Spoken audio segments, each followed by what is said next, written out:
Jésus-Christ nous a démontré très clairement comment adorer son Père. Donc il a raconté la Samaritaine au bord du puits. La Samaritaine lui a posé la question: nos pères ont adoré sur cette montagne, et toi tu dis que tu vas à Jérusalem?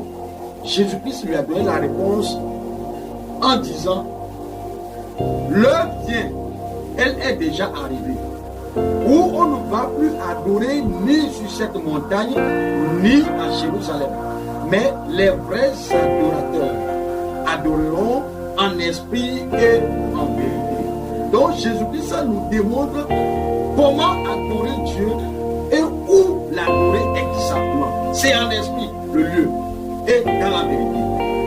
Dites-nous, apôtre, comment peut-on adorer Dieu en ce temps-ci, au moment où les églises sont fermées? Effectivement, c'est ce que nous disons, c'est un langage. Les églises sont fermées, les églises sont fermées. Si nous voyons dans Matthieu 16, verset 18, il est écrit là-bas: et moi, je te dis que tu es Pierre, et que sur cette pierre, je bâtirai mon église, et que les portes du séjour des morts ne prévaudront point contre elle.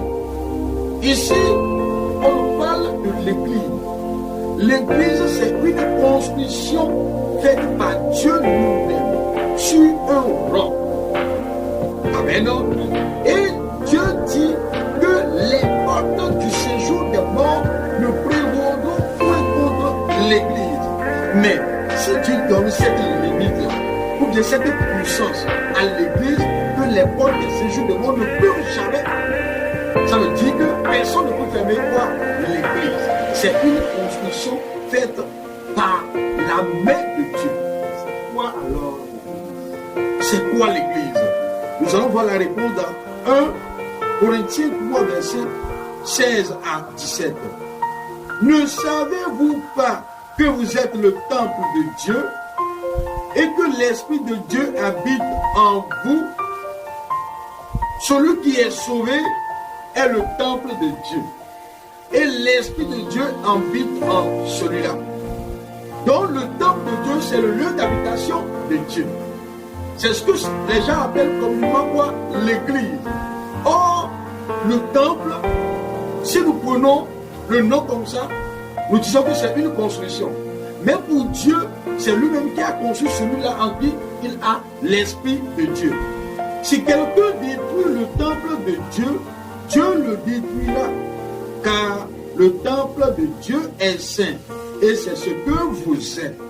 Celui qui a reçu Christ, il est le temple de Dieu. L'Esprit de Dieu est en lui. En d'autres mots, celui-là est saint. Qui peut se pointer devant le temple de Dieu pour le fermer ou pour le détruire? Il n'y a personne.